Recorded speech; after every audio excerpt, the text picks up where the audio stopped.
Why you're rejected when you meet every qualification. After careful consideration, we've decided to move forward with other candidates. You met every single qualification. The interview felt great. So what on earth went wrong? Well, the problem probably wasn't your resume, and it might not have been your interview skills either. The real reasons you get rejected are often invisible. They're hidden in the unwritten rules and the complex psychology that truly decide who gets the job, the factors nobody ever tells you about. So in this video, we're exposing why perfectly qualified candidates get rejected every single day. We're going to break down the 5 hidden reasons you're not getting the job, and, more importantly, what you can finally do about it. Stick around, because understanding this will change how you approach your job search forever. The great misunderstanding. Hiring isn't a test. First, let's get one thing straight about the hiring process. We're all taught to see it as a test. You study the material, the job description. You prepare your answers, your resume and interview talking points. If you have all the right qualifications, you should pass and get the job, right? But that's just not how it works.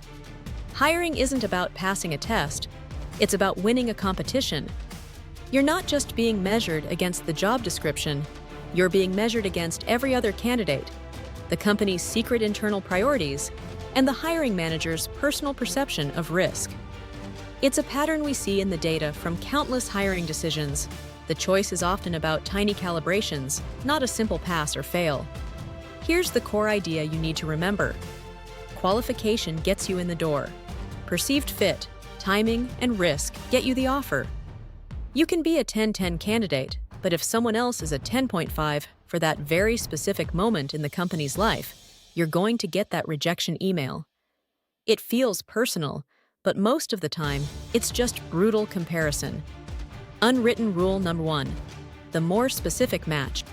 This leads us straight to the first unwritten rule. A general match almost always loses to a specific match, even if the generalist is more experienced. You might have checked all 10 boxes on the job description. Fantastic. But another candidate only checked 8. But one of those was the exact urgent problem the company is desperate to solve right now. Let's say a company is hiring a marketing manager. The description asks for skills in social media, email campaigns, and event planning. You've got a solid 8 years of experience across all 3. You're a strong candidate, but then another applicant comes along with only 5 years of experience. The catch? They spent the last 2 years at a direct competitor, running the exact type of email campaign that this company wants to launch next quarter. Who do you think they'll see as the lower risk, faster impact hire? It's not that your 8 years of experience were worthless. It's that the other candidate's 5 years were a more precise key for the specific lock they needed to open immediately. The job description is often a wish list, but the hiring decision is usually based on a single, critical business need. You were qualified for the job they wrote down, but someone else was more qualified for the problem they were trying to solve. Unwritten rule number 2, the ghost candidate. Have you ever felt like you were in a race you had no chance of winning? Well, sometimes you are. The second unwritten rule is the ghost candidate. This is the internal applicant who was the favorite for the role all along. In some organizations, particularly large or public sector ones, policies may require a job to be posted publicly, even when they fully intend to promote from within. They already have someone in mind, an employee who knows the company culture, the software, the team, and has a proven track record. This person is a known quantity, which makes them an incredibly low-risk option. Research shows that internal candidates often have a huge advantage because they have firm-specific knowledge and are seen as a safer bet than an outsider. So, while you spend hours tailoring your resume and prepping for interviews, you might be competing against a ghost you don't even know is there. It's a frustrating part of the process that has absolutely nothing to do with your skills. You were simply in a competition that was unofficially closed before it even started. Unwritten rule number 3. The risk factor. Hiring someone is one of the riskiest things a manager does. A bad hire can cost a company a fortune, wreck team morale, and tank projects. Because of this, a manager's primary motivation is often not to find the most brilliant, innovative candidate, but to avoid making a huge mistake. This is the psychology of risk aversion, and it's where many perfectly qualified candidates get tripped up. This fear shows up in a few ways. First, you get labeled overqualified. This is not a compliment, it's a risk assessment. The manager's thought process goes something like this. This person is so experienced, they'll be bored in 6 months. They'll want more money than we've budgeted, and the second a better job comes along, they're gone. Then I have to do this all over again. They see your amazing resume not as a sign of expertise, but as a flight risk. Being seen as overqualified can be just as common a reason for rejection as being underqualified. This fear also pushes managers toward the safer bet, the candidate who might be slightly less skilled than you, but seems more predictable, easier to manage, or a more seamless fit with the team. It feels incredibly unfair, but from the manager's point of view, a predictable B+ hire is often less risky than an unpredictable A+ hire. Before we get to our final points, I want to hear from you. What's the most frustrating or confusing reason you've ever been given for a rejection? Share your story in the comments. Reading through them reminds us we're all trying to figure out this crazy process together. Unwritten rule number 4, the moving target.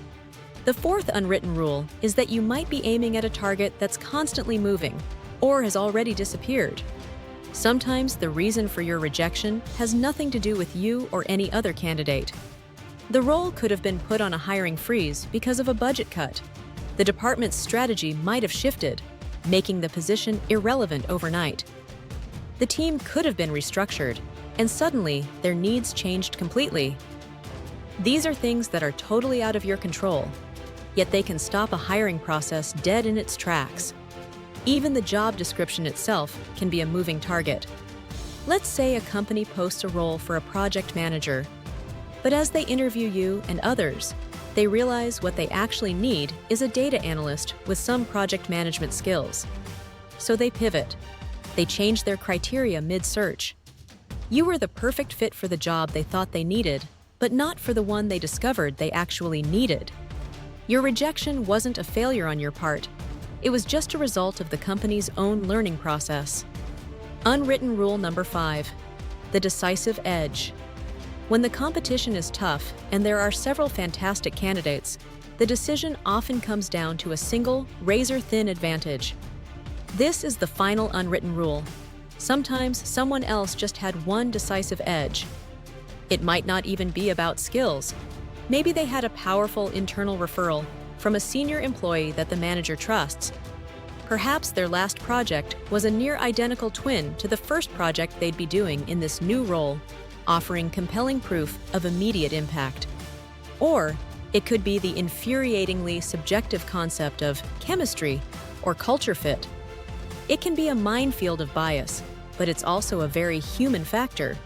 In a dead heat situation, the hiring manager may simply feel they had a better personal connection with another candidate.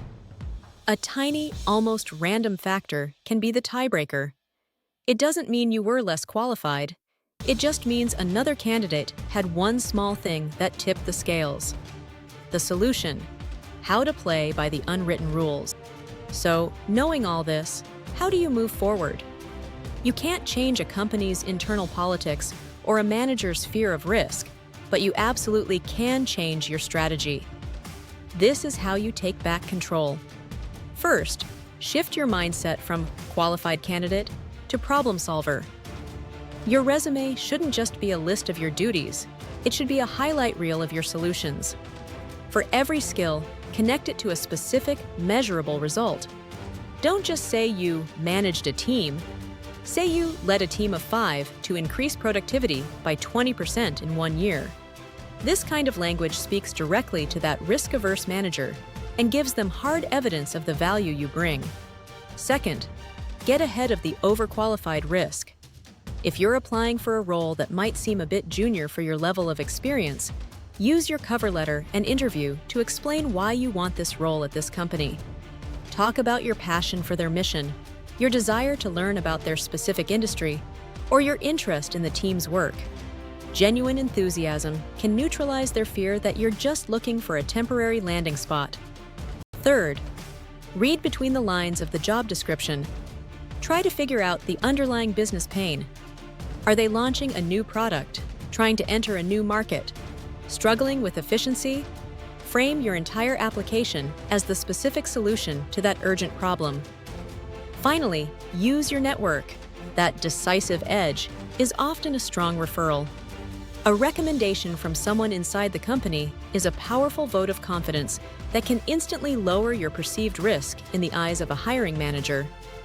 Conclusion: that rejection email stings. It's so easy to take it personally, as a judgment of your skills or your worth. But the truth is, being rejected when you meet every qualification is rarely about your ability. It's a complex dance of timing, comparison, internal politics, and the very human fear of making a bad decision. You are not unqualified. You are not good enough. You are a skilled, capable professional navigating a flawed and often illogical system. By understanding these unwritten rules, you can shift your strategy from simply proving you're qualified to demonstrating why you are the best and safest solution to their problem.